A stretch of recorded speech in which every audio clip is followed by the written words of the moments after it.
Big stories, short time. Welcome to Story in Shorts 01. This was the 300th time she celebrated her father's 52nd birthday.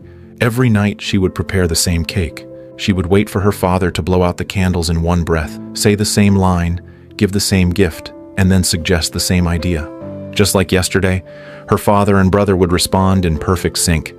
Then the whole family would sit down like they were following a well-rehearsed script, watching that same movie for the 300th time. Her father was so sleepy he could barely keep his eyes open, and her brother could recite the lines backwards. But Lucy? She was completely absorbed, as if seeing it for the very first time, still startled by the same scenes. Because for Lucy, this really was the first time. It was actually that sunny weekend last year that marked her father Marlon's real 52nd birthday. They played cheerful music and went to the countryside to pick pineapples for the birthday boy, a long-standing family tradition. But a runaway cow changed everything. Her father broke several ribs, and Lucy suffered a severe head injury. Ever since, whenever she falls asleep, her memory resets. Her life is stuck repeating that same day over and over again. Mwah, happy birthday. Because they couldn't bear to tell Lucy the cruel truth, her father and brother would wait until she went upstairs to sleep, then race against time to throw away the leftover cake, rewrap the birthday gift, prepare a copy of last year's Sunday newspaper, and get the essential pineapple ready. Even the exact amount of shower gel had to be measured out with a dropper. Then they would restore every detail Lucy had worked so hard on throughout the day. Day after day, her father and brother carefully protect Lucy's world. Lucy never suspected a thing. Even the cafe owner was used to her coming in and ordering the exact same breakfast every morning. Lucy's life might have continued this way forever, but then Henry appeared and changed everything. Drawn by a strange glint of light, he looked up to see a girl carefully cutting her waffles into cubes, stacking them into a tower, and pouring in hot chocolate. A steaming little volcano came to life, and when the girl smiled proudly at it, Henry couldn't help but smile too. Are you staring at me or her? Because you're starting to freak me out. Settle down and eat your pancakes, huh? Henry had long forgotten what it felt like to be charmed. He worked as an aquarium caretaker, a simple life. But to every woman he met, Henry was unforgettable. I met this guy. But he was so sweet. It was just a little vacation romance. Well, we got a little drunk. With his charm, he could win over any girl in 10 minutes, any type, from any place, sometimes not just girls. But just when things got serious, Henry would always vanish. Got it, moving out! Each excuse was different, and without exception, every single one tried to hold him back. It all stemmed from Henry's first love in college. You know, it ended kind of weird, though. He doesn't believe in phones. Henry Roth. Henry Roth. Entering the priesthood. Yay, married. Henry Roth. Harry. Her shocking betrayal left his heart shattered, and shattered his faith in love altogether. Since then, he'd been sailing solo from island to island, touching hearts but never staying. His co-worker Alexa felt sorry for him and decided to help him find a second chance. You realize I'm not into guys. Henry never saw a woman twice, but the next day something pulled him back to that cafe, like fate guiding his feet. And there she was. He sat across from her, nervously trying to get her attention. Lucy ordered her usual, waffles and hot cocoa. She tried to build a Waffle House, but just couldn't get the door to work. Henry had a sudden idea and reached for a nearby toothpick. It's kind of a hinge. Fresh eye never hurts. I'm Lucy. Yes, I'm Henry Roth. Nice to meet you. Just as he turned back, Lucy surprised him by inviting him to join her for breakfast. They sat together, unexpectedly comfortable. Lucy said Henry smelled familiar, like fish. He quickly apologized, explaining it came from his job. Most people hated the smell, but Lucy was different. She loved it. To her, that scent meant her father and brother had returned home safely from the sea. She'd grown up surrounded by fishermen, so the smell of fish meant safety and love. And as it happened, Henry was an aquarium keeper, and they hit it off right away, chatting happily until noon before reluctantly leaving the restaurant. But Lucy had to rush home. It was her dad's birthday, and the family had a tradition of picking pineapples. Before leaving, she invited Henry to have breakfast with her again the next day. Without hesitation, Henry said yes. He hadn't felt this happy in a long time, and neither had Lucy. She even started dancing out of pure joy. Just as a truck started up behind her, she noticed Henry on the other side, dancing too. They locked eyes, awkward, sweet, unforgettable. Even while playing golf, Henry couldn't get Lucy off his mind.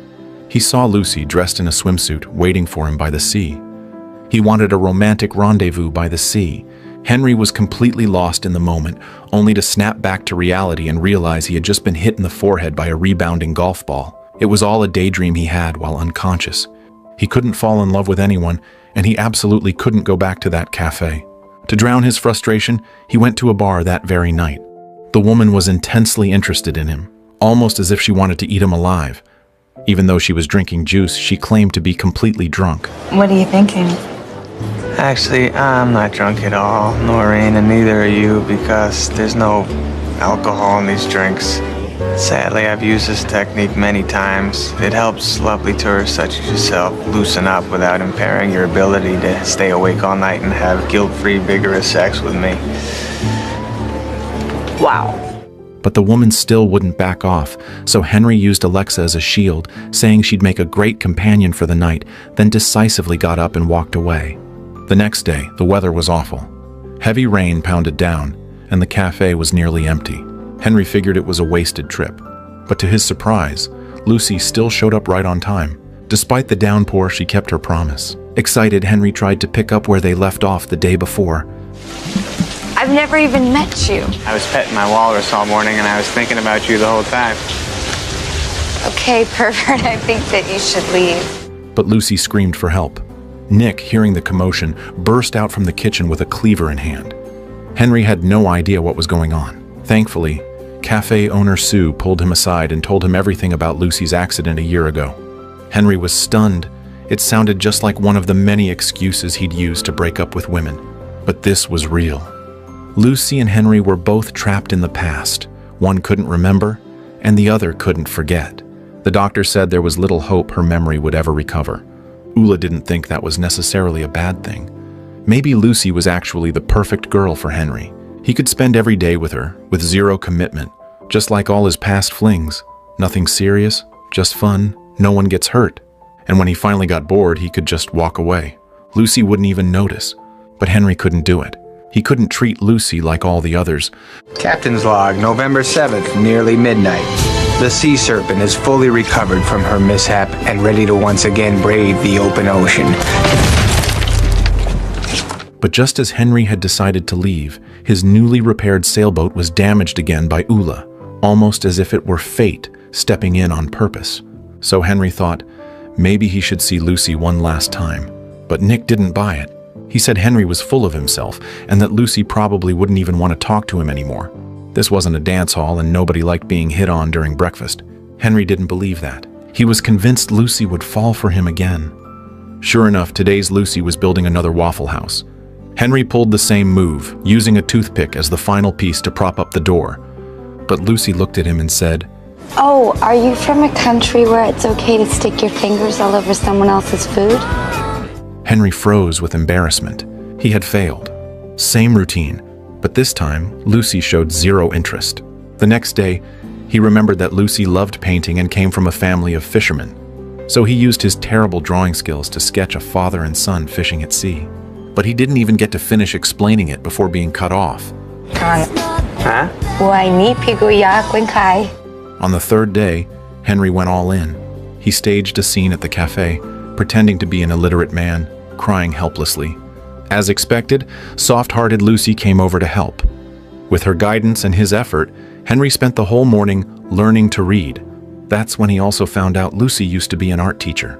Thanks to what he'd picked up over the past few days, Henry finally won her over again. As they said goodbye, Lucy looked at him with hope in her eyes. Henry knew what would happen next if he pushed forward, but at the crucial moment, he turned and walked away. All that flirting and phony I can't read stuff, and then you're not even going to ask me out or for my phone number? I feel like it's stiffed. You're right. I feel like, No worries. Turns out Lucy had seen through his terrible acting all along, and had played along the entire time. Overcome with regret, Henry jumped in his car and drove after her. Meanwhile, Sue had already called Lucy's father, Marlon. So when Henry knocked on the door, Marlon didn't hesitate. He threw Henry out. He didn't want him anywhere near his daughter. But Henry wasn't going to back down because of one angry father. Doug was even more direct. He charged at Henry, ready to teach him a lesson. But within seconds, Henry had him pinned to the ground. I'm not looking for a one-night stand. Anything with Lucy is a one-night stand, numbnuts. Give us a break. Just stay away from the Hooky Loud Cafe. My daughter's been through enough. Okay, I'm sorry. Henry had no choice but to agree, helplessly. To outsiders, no matter what Henry did, it looked like he was trying to take advantage of Lucy. Alexa told him he should stick to his word and stop visiting the cafe, but that didn't mean he couldn't meet Lucy elsewhere, like the small road she took every morning. So Henry parked early and pretended his car had broken down, asking Lucy to lend him her car battery. He knew kind-hearted Lucy would never say no, but while connecting the cables, something went wrong. Oh, my grandfather died trying to jumpstart a car. I'm sorry. I was just joking around. I can't believe you fell for that! My name's Henry. I'm Lucy. Nice to meet you. That was just the beginning. Henry couldn't stop. He dressed up as a construction worker, stopping her in the rain, claiming he had just had breakfast and also loved building waffle houses. Lucy looked at him, stunned. Next, he placed his pet penguin right in the middle of the road. He figured a girl like Lucy would definitely stop for something that adorable, and once she did, they'd talk naturally. But to his shock, Lucy bent down to grab a cassette that had fallen on the passenger seat and drove straight over the penguin's head, almost turning his plan into a crime scene. On the third try, Henry called in a friend to fake being a poor guy getting mugged by the roadside. But once again, things didn't go as planned because gentle Lucy had another side to her. Oh, you got him! You got him! Enough! I'm sorry! Good enough! Sorry, I'm in a community watch program and... Finally, on the fourth attempt, it wasn't Lucy who appeared, but her father Marlon and her brother Doug. Marlon invited Henry to see something. Lucy singing loudly while she painted. She was singing the song that had belonged to her parents. When her mother was alive, she would hum it whenever her father went out to sea, believing it would bring him home safely. Now, every time Lucy saw Henry, she would go home and start singing that same song, without even realizing it, even if she forgot everything the next day. That's when Marlon realized Henry wasn't a bad guy after all. What's gonna happen down the line? Someday she's gonna wake up and look in the mirror and notice her face has aged 10 years overnight. You know something, Henry? I worry about that every damn day of my life. But then came the unexpected. The next morning, Lucy's car was ticketed by police outside the cafe. She was completely confused. Her registration wasn't supposed to expire for another 7 months, but the officer insisted it had already expired 5 months ago. A wave of dread hit Lucy. She ran to a nearby newsstand and tore it open, only to find that so much time had passed without her knowing. When Marlon saw her rushing home in a panic, he knew. The kind lie they'd told for so long had finally come undone. Staring at a closet filled with endless stacks of Sunday newspapers, Lucy was in shock. In Hawaii, where the seasons barely changed, she had no way of knowing how much time had slipped through her fingers. She ran to the endless stretch of pier, just like Truman in The Truman Show, when he discovered the truth about his world. She had been living inside a carefully crafted illusion all along. But unlike Truman, who could fight his way out, Lucy was trapped in a timeless, shapeless current, unable to save herself, unable to call for help. The news headlines from last year about her accident and the medical reports all silently revealed an unshakable truth. When she reached back, she could still feel the scar on the back of her head. She had been in a coma for 3 whole months. Waking up at all had been a miracle. Still, Lucy wanted to hear the truth from the doctor himself. But her father gently said, "You have heard it, sweetie, many times." Because in the past 300 days, Lucy had already discovered the truth, more than once. The doctor performed another brain scan and once again explained her condition. So much time had passed, yet there was no sign of improvement. But at least Lucy was stable. This care home took in patients like Lucy, whose brains had been injured in different ways. The most extreme case was a man named 10-Second Tom. Just like his nickname, Tom had a hunting accident, and ever since, his memory could only last 10 seconds, just a little longer than a goldfish. The events of the day left Lucy completely exhausted, And when she fell asleep, everything about today vanished. I don't want you to strike out tomorrow.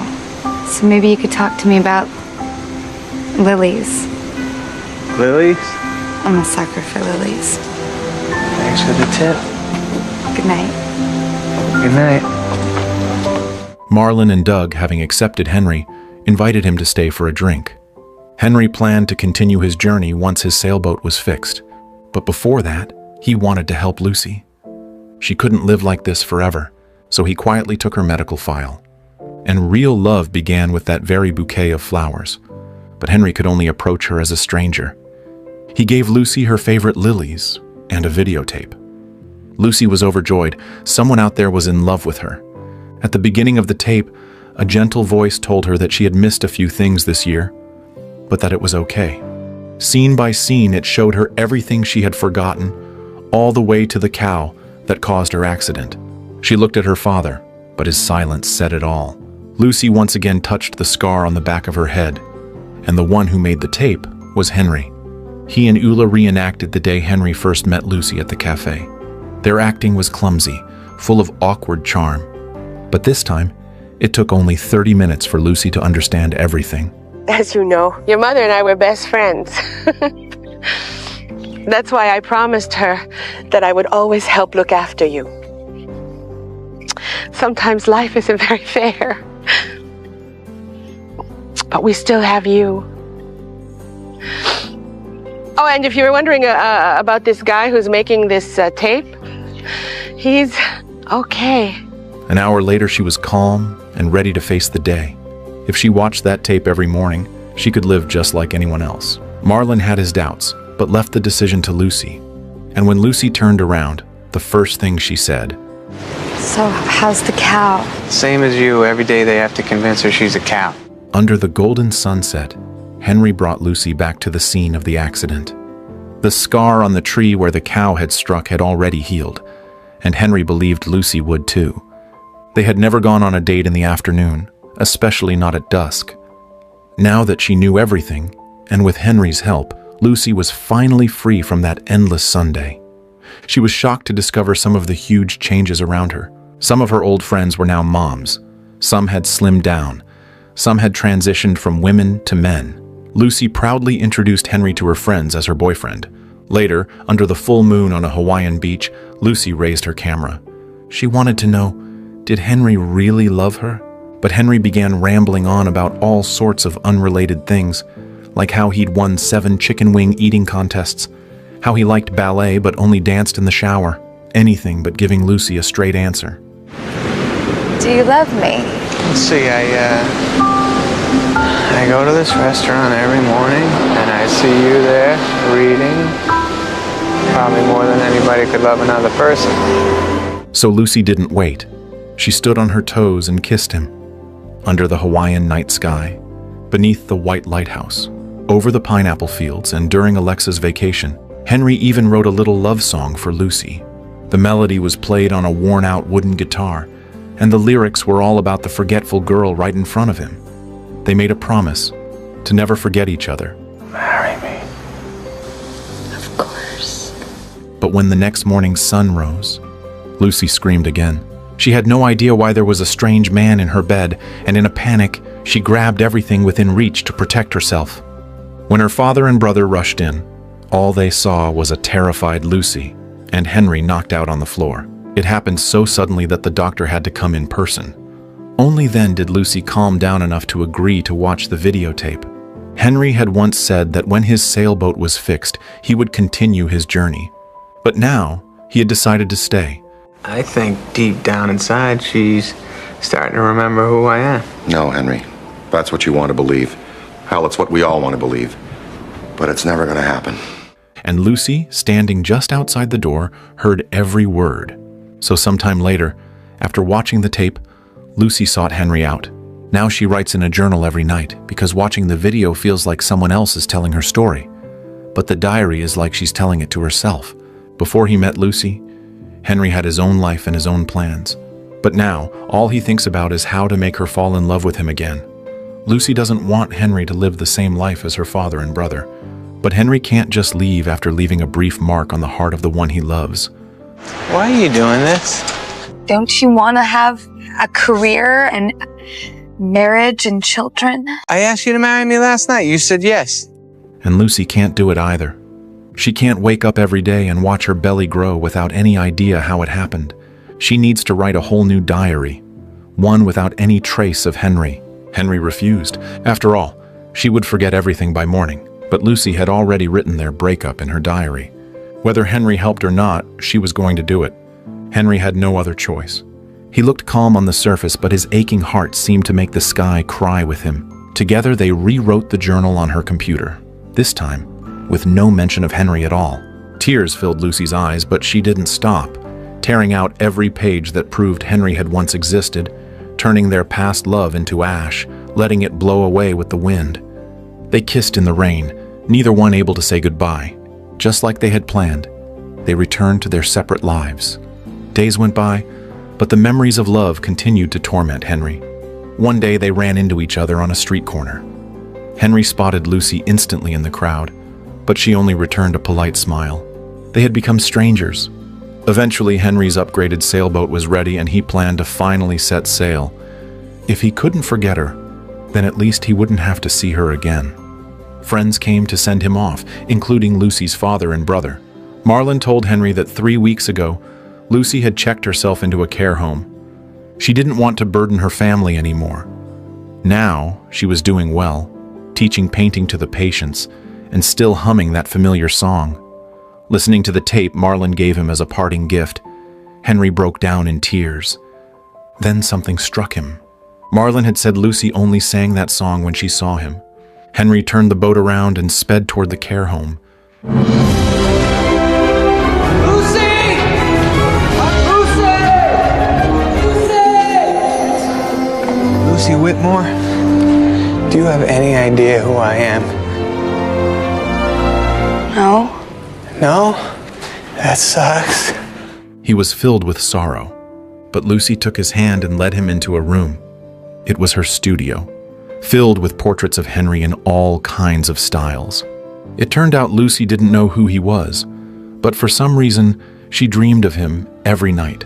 She could erase Henry from her diary, but not from the depths of her heart. Suddenly, Lucy woke up. It all felt like a dream. There was a videotape on the table, its images flashing frame by frame. Do you honestly take this woman to be your lawfully wedded wife? I do. The video showed that she had married a man, and her brother had finally found someone too. When she looked out the porthole, she realized they had sailed far from Hawaii, all the way to a frozen Arctic sea. Her world had changed overnight, and yet nothing had changed, because he was still by her side. You like to meet your daughter? Go say hello to Mommy. Good morning. Lucy's memory was like an hourglass that reset every day. Her diary, like a cursed prophecy, was wiped clean with each new dawn. And as the morning light once again pierced the horizon, Henry would appear on the videotape right on time, bringing back the love letters swept away by the waves of yesterday. It was a cruel kind of romance. Love was wound like a clock, breaking it into countless 24-hour love stories. To Lucy, Henry was a stranger, a riddle that reset every day. And Henry, the one who never gave up, hid the answer to love in the repetition of every ordinary moment. Maybe we should all learn this kind of clumsy love. Love isn't remembering the coordinates of every star. Love is knowing the dawn will take away last night's starlight, and still choosing to look up again on the next clear day. Like how the cafe window always reflects the silhouettes of two people, one drifting through forgetfulness, the other becoming her anchor on solid ground. When morning light once again spills through the window, the script of their first meeting flips to a brand new page. You always ask me, what is love? Love is, I love you, and even if we start over every time, I will never leave.